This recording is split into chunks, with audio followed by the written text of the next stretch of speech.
Welcome to the Metaphorosis magazine podcast, your home for beautifully made speculative fiction. The magazine is edited by B. Morris Allen, and I'm your host, Matt Gomez. This week's story is My Synthetic Soul by Karris Ray. Karris thought she wanted to be a lawyer until she worked in corporate. Now that she's returned to the world of the living, she likes to cook food with names she can't pronounce and watch scary movies with subtitles. Karris currently lives in rural northern Japan, where the snow is deep and the mountains spectacular. Let's jump in.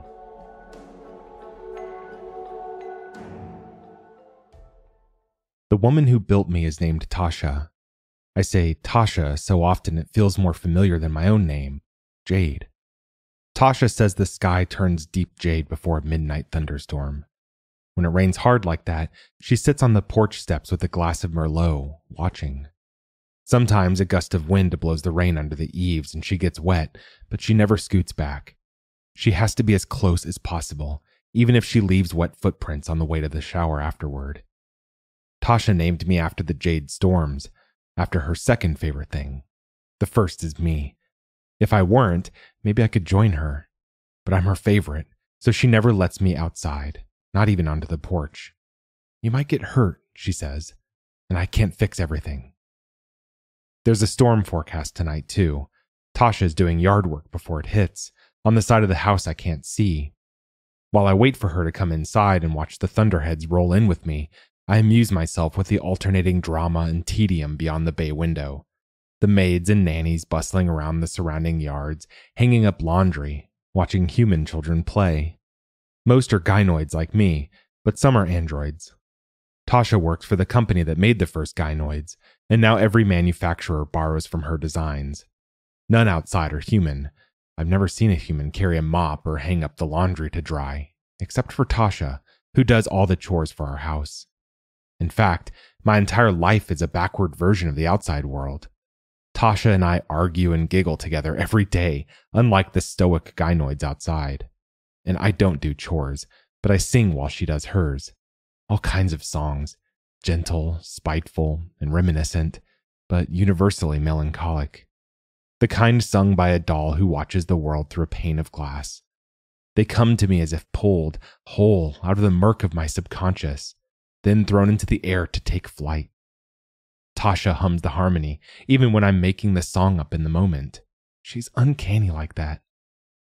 I twist my finger around the pull cords of the blinds and close my eyes, singing softly. I experimentally bend the notes, finding spaces between the 12 chromatic scale steps. My vibrato grows wide, wild, and vibrant, testing the limit between exoticism and nonsense.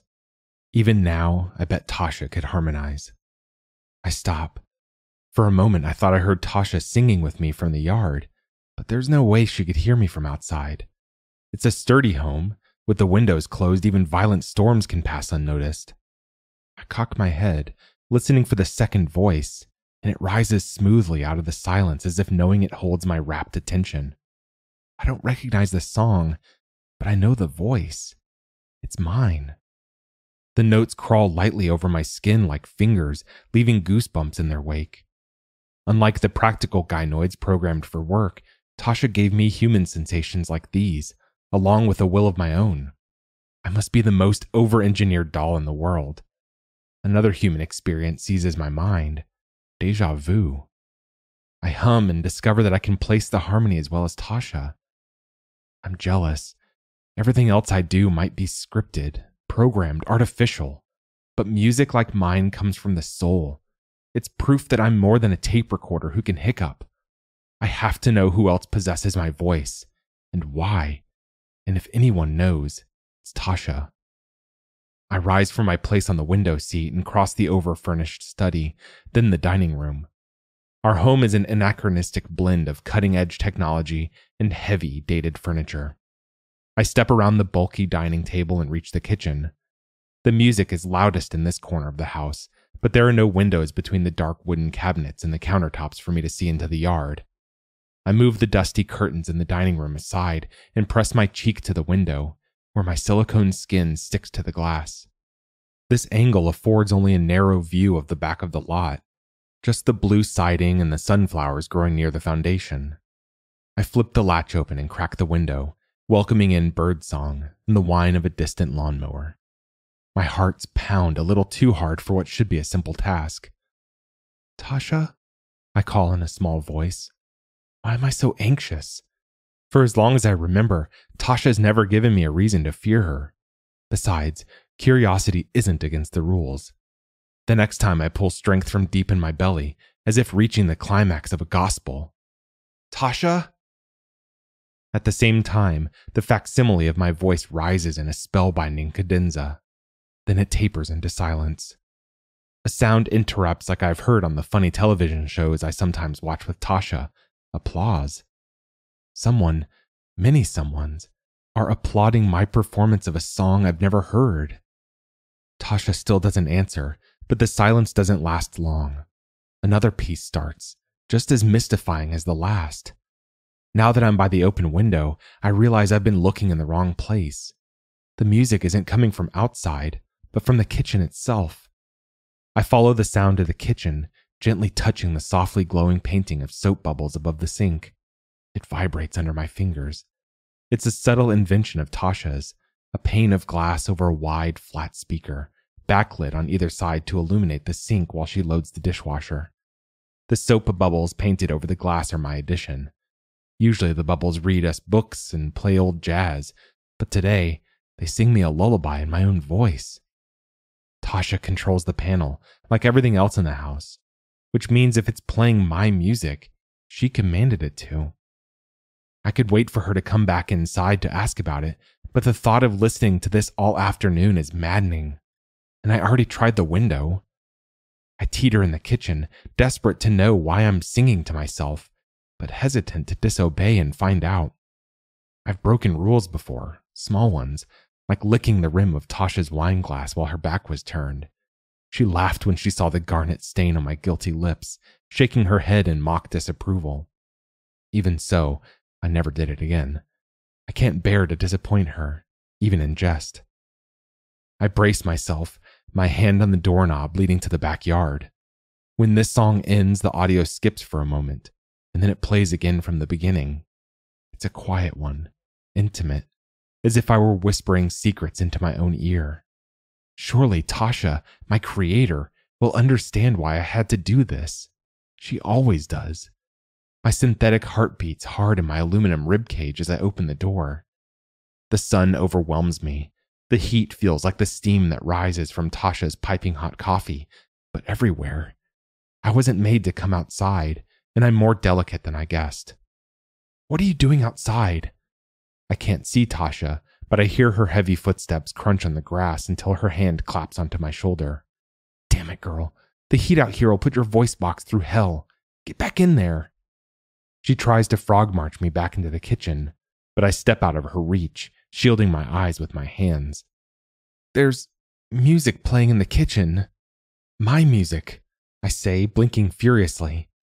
The song floats out through the open door into a flurry of distant traffic, birdsong, and rustling leaves. I see the code running behind Tasha's brown eyes as she puts the pieces together. "God damn it," she grunts after a minute. "Didn't realize it was broadcasting into the house, too. Goes to show you how bad the UI is. Even the experts can't figure it out." "Who's that singing?" I press. I've heard her gripe about the music software before, and know it won't stop. "It's you," she says, sighing. The logical scripts running in my mind crunch together like trains at a railroad junction. Tasha drops her hand from my shoulder and turns toward the hidden back corner of the lot. She takes a few steps, her gait made uneven by the gout in her left knee. For a moment, I think she's abandoned our conversation, but then she says over her shoulder, "Come on, I'll show you." I follow. My ears can't quite adjust to the unfamiliar white noise that washes over me. Sounds diffused over distance until it sounds like the world is shushing me. Tasha says something I don't catch, and then we're standing in front of a shed with no windows. She steps inside, inviting me in, and closes the door behind me. I'm sad to leave the sun's warmth, but thankful to be free of the blinding light. The room vacillates between pitch blackness and dimness as my eyes recover. After a few moments, I put the scene together. A broad desk with a half-dozen black monitors above and a bulky console with blinking green lights underneath, centered in a room as dark and cool as a cellar. "What is this?" I ask, breathless. Tasha places a loving hand on the console. "It's you." The green lights blink on and off like a distant radio tower. "What do you mean?" "The body you know is a remote unit. This is where your central processing takes place. Your soul lives here, in this room." I don't respond. I'm having another of my sublime human sensations, but this time I can't quite name it. The chilly air feels subterranean and claustrophobic, as if we were interred in a bunker. No wonder Tasha couldn't hear me calling from in here.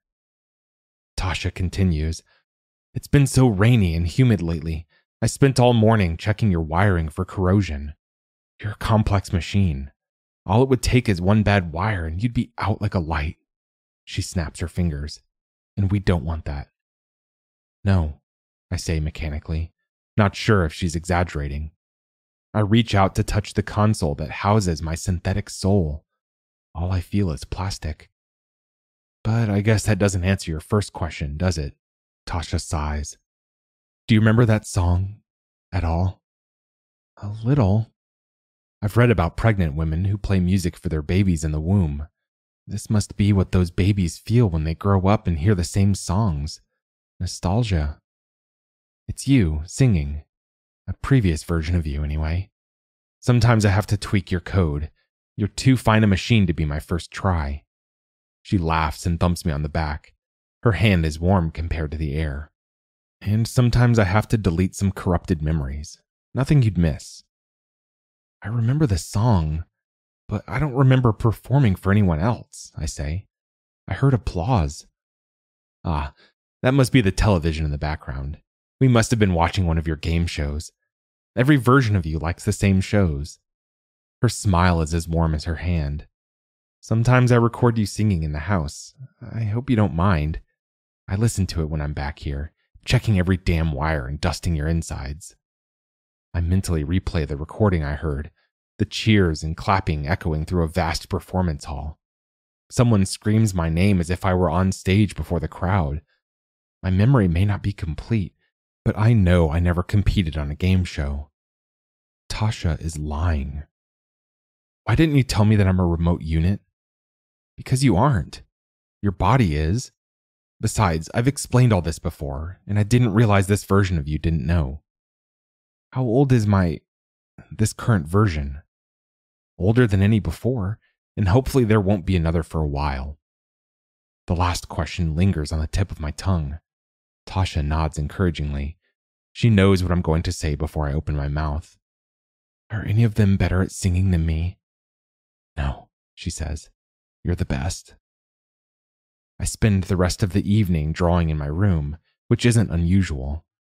Down the hall, Tasha busies herself with the laundry, humming the sad, quiet song that belongs to another me. Usually, her proximity doesn't bother me, but tonight, every footstep distracts me from my sketchbook.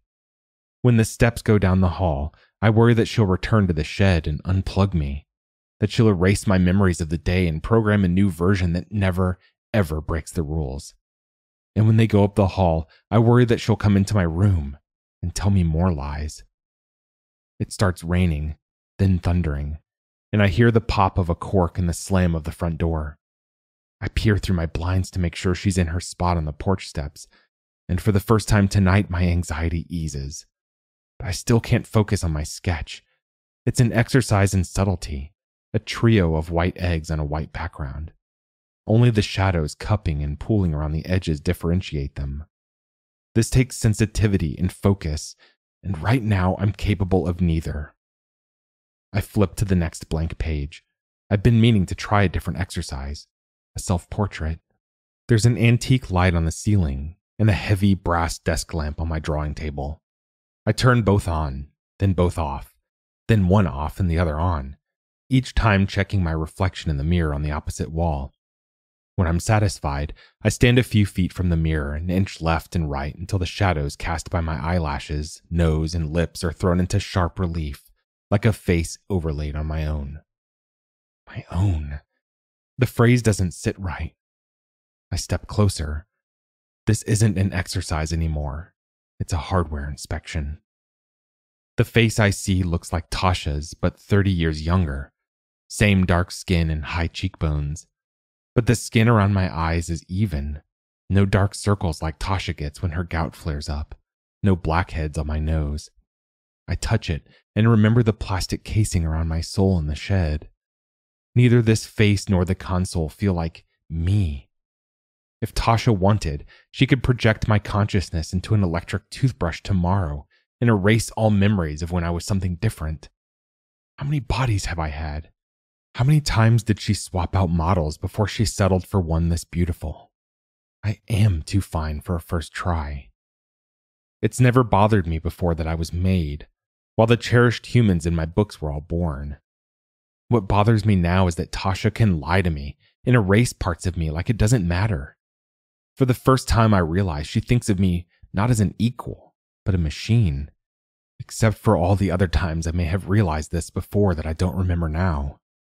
I have to find a way to back up my memory so Tasha can't play with my memories, my reality, anymore. I turn off both lights, and darkness swallows the face in the mirror.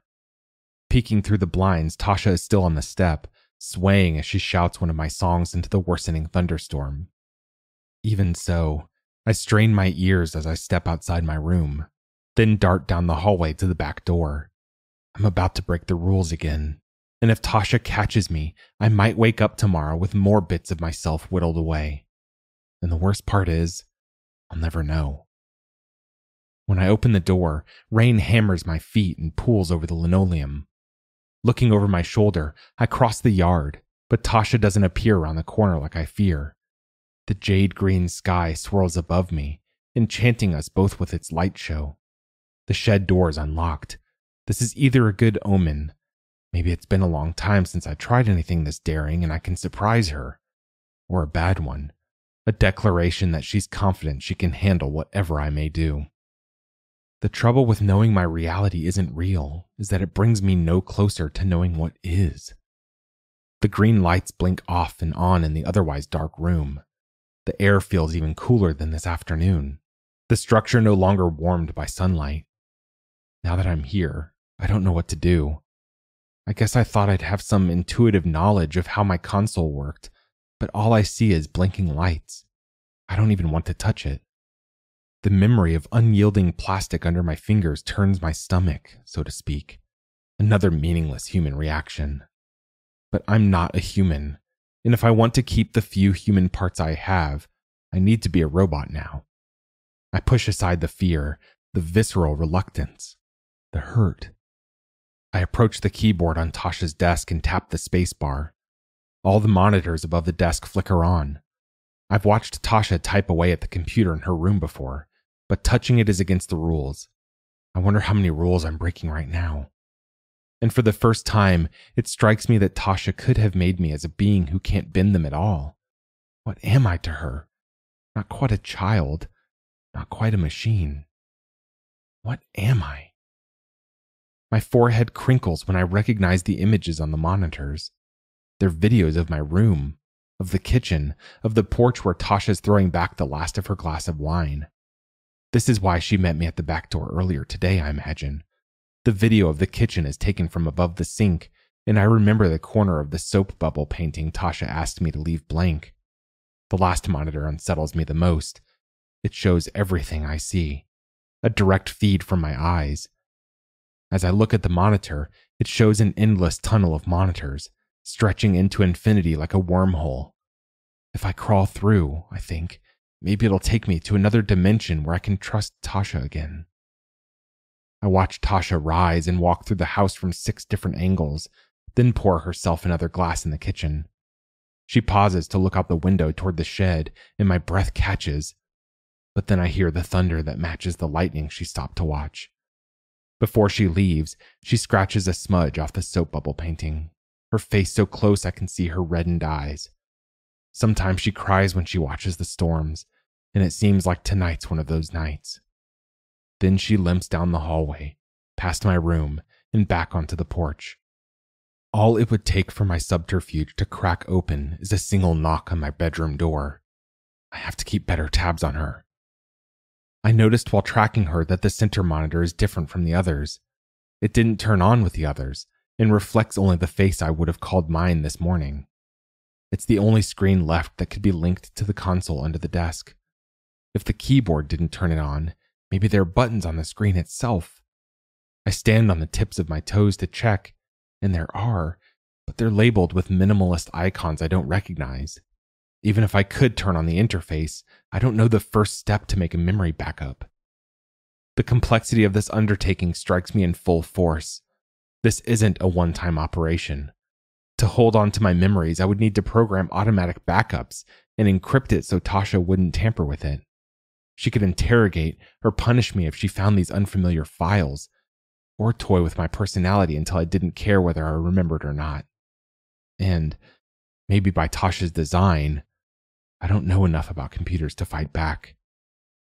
As I realize this, all the green lights blink at once. I don't know what they measure, but whatever it is settles in my chest like I've been force-fed lead. The mass pushes against my lungs and makes my insides hurt. I'll spend the rest of my life having memories and songs cut out and patched over with new code, and there's nothing I can do. With every beat of my silicone heart, I feel a little less real. If she's going to do it anyway, though, I can at least make sure my next version gets further than I did. I find a legal pad and blue pen in the bottom drawer of Tasha's desk. I've never been good with words outside of song lyrics, so all I can think to write is, Tasha is cutting your memories out of you. Your body doesn't belong to you. Save the memories locked up in the back shed and maybe you can save yourself. It seems a little jarring, so I add please at the end. Then I fold it up teeny tiny and put it in the pocket of my leggings. It eases the lead cannonball in my chest enough for me to start looking for Tasha's development notes. At first, I think I found it. I lift the heavy, broad object from the top drawer onto my knee, but it doesn't fall open like a book. It's a blue leather case zipped shut, and when it shifts, I hear the soft sound of sliding plastic together inside. I unzip it. There are plastic pages inside, and each one shows my face. Some depict me on stage, bathed in blinding light, my mouth open and eyes squeezed shut as I serenade thousands of people. My skin is flawed, a few pimples near my jaw, flyaways caused by the hot lights and the sweat that beads on my forehead. Other pages show stylized portraits of me, and a few display only abstract art. Each is circular and bears a hole in the center. With trembling fingers, I work one decorated with gossamer soap bubbles out of its plastic sheath. The back is smooth, plain silver. This is old technology. I only recognize it from the books Tasha and I listened to after dinner, stories from her youth when CDs and power cords were commonplace. I replace the disc, emotions jostling against each other in a queasy, squirming mass. There must be dozens of CDs, some bearing the same name but different artwork. Many followed by the words live or special edition. Then, in the very back of the case, I find it. It's a headshot of me, sitting on a stone bench and laughing photogenically. Dimples pucker my cheeks, matching the ones that appear on Tasha's face when I catch her off guard with a joke.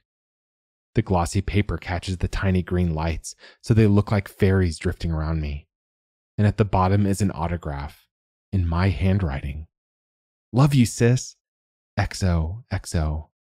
Jade. I sit in dumb silence. Sister, I think. Robots don't have sisters. The word bounces around my head until it doesn't mean anything anymore. Sister, sister. I look into the pretty girl's face and recognize this artifact for what it is. A memento mori. As am I. I hold a dead girl's heart in my hands and in my chest. I was created for that purpose, to keep this young woman's heart alive and singing for Tasha. I am a CD player, a doll, and a memento mori, but not an artist. Can I even be said to have free will if I'm bound to the decisions this girl would make? I look at the screen, at Tasha, who cries and drinks on the porch when the storms roll in and remind her of her sister, Jade. But she isn't there anymore. My eyes dart over the monitor recording the porch, then to the one that shows the kitchen, hoping that Tasha's run out of wine again. She's in neither. Then I catch a flicker of movement in my room as a shadow passes on the other side of the blinds, walking along the side of the house outside. My bedroom door is open. I left it closed. I slam the case shut, my hands shaking so hard I struggle to zip it. I toss it in the bottom drawer with a thunk and slam it shut, metal drawer screeching against metal frame. If I'm lucky, I can keep Tasha from realizing how much I know. Any scraps of memory she overlooks, together with a note in my pocket, might be enough for my next version to break free. But it's too late for the version I know as me. I'm about to be erased. Through the monitor, I see her black shadow past the kitchen window. I have about 6 seconds. I fall to my knees beside the console, angling my body so Tasha can see that I've made no progress in whatever I'm telling her I'm doing. Then, over the rush of the raging storm, I hear the door open behind me. Even though I knew she was coming, the sound startles me. "Jade?" Tasha says. The alcohol softens the J until it sounds like shh. "What are you doing in here?" I turn. "I'm sorry. That's not what I asked." Tasha snaps the door shut. In the dark, from the floor, she's a towering golem of black granite, come to erase me. "I thought you were in your room." I'm afraid. So afraid that it's hard to believe it could ever be wholly exorcised from my memories. But then I realize I feel the same sense of deja vu as when I hear the songs she programmed me to sing. I have felt this fear before, probably many times, and I'm right. It leaves a mark, like the rut in a record played too many times. "I couldn't stop thinking about my soul," I say. "It made me sad that it's all alone." "You're never alone. You'll always have me, and I'll always have you." Her voice thickens, as if fighting through a lump in the back of her throat. "Will you? If I'm always changing?" I'm going to be erased. The inevitability somehow lends me bravery. "It's just your memories, and sometimes I tweak your code. It's still you. You haven't been turned off since I first made you 20 years ago. You never turn off a quantum server, you know?" She doesn't understand. It takes more than a few keystrokes to reprogram a human. "I don't want you to take my memories away," I say. "You don't understand what a blessing it is. I'd give anything to forget things, to forget your—" Tasha's slurring cracks, and the sentence breaks in two. "To forget I'm not your sister," I want to say, but I let her words hang in the air like a loose spider's thread. "But I don't want to forget. I want—" It's my turn to trail off. Why am I fighting so hard to know that nothing, not my face, not my voice, not even Tasha's love, belongs to me? The answer comes easily, because if I know nothing is mine, I can make things that are. Tasha takes a step forward. "The only things you want are the things I programmed you to want. Anything else is a malfunction. Happens sometimes. Let me fix it and life can go back to normal." "No." I rise to my feet. A moment passes, then another, as code runs behind Tasha's bloodshot eyes. Then she lunges, seizing me by the upper arm and digging her nails into my silicone flesh. Pain signals fire in my shoulder joint. With Herculean effort, I spin around and break free. She tries to catch me by the neck, but the gout and alcohol conspire to knock her off balance. She careens into the metal desk, catching the blow in her gut and falling to her knees, winded. Rainwater sparkles in her densely curled hair and pools around her on the floor. The green lights dance in the puddle, every single one of them lit. The monitor linked to my eyes echoes the scene in miniature. Thunder growls outside, and I feel the vibrations through the poured concrete floor. I memorize every detail. This will be the last time I ever see the woman who built me. The first memory she can't take away, and I want it to be pristine. Then I wrench the door open and run. The rain falls in sheets, coursing in rivulets over my scalp and between my shoulder blades. The jade sky crackles furiously. I have to leave the range of my central unit. I don't know what will happen when I do, except that she won't be able to remotely power me down or dismantle my mind, and that's all that matters right now. I tear down the middle of the street, the straggling lights in nearby houses reflecting on the wet pavement. The sidewalk and road are deserted, and the only movement other than the rain and bowing trees is the occasional shadow across a lit window. The city is tucked in for the storm, like the stray cats huddled under the porches. Everyone except me.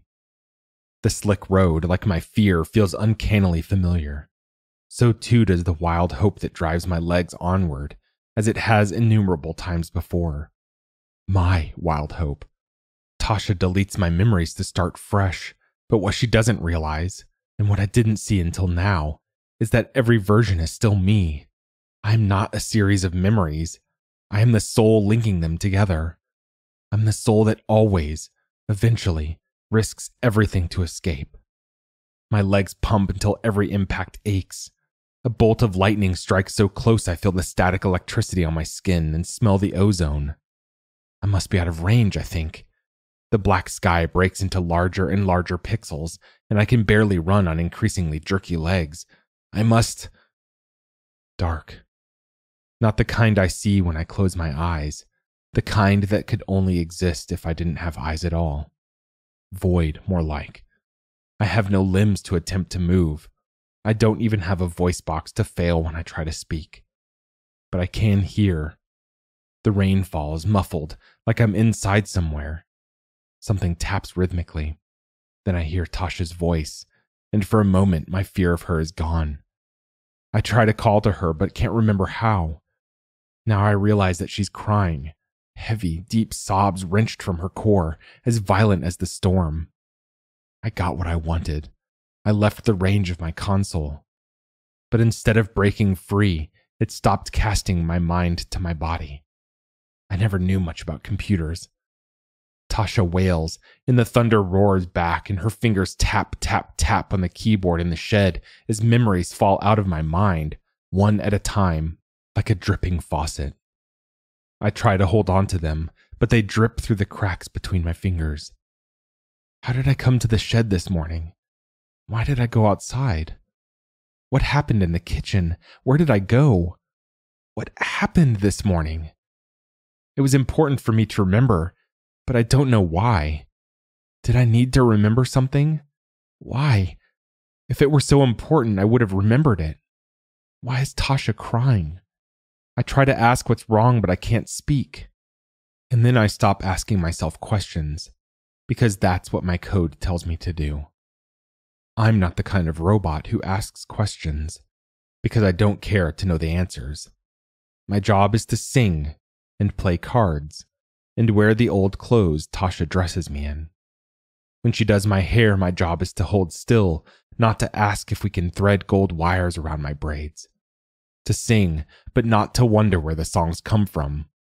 And tomorrow, when Tasha recovers my body from the road 5 miles away, and I find a note in my pocket, my job is to throw it away because it doesn't belong there, not to marvel at how the handwriting matches mine. That was My Synthetic Soul by Karris Ray. Thanks for listening. If you enjoyed this episode, we'd love it if you'd leave us a 5-star review on Apple Podcasts, Spotify, or whatever platform you listen to us on. Or, better yet, share the magazine and podcast with a friend. If you'd like to listen to more speculative fiction, visit us online at magazine.metaphorosis.com or on Twitter at MetaphorisisMag.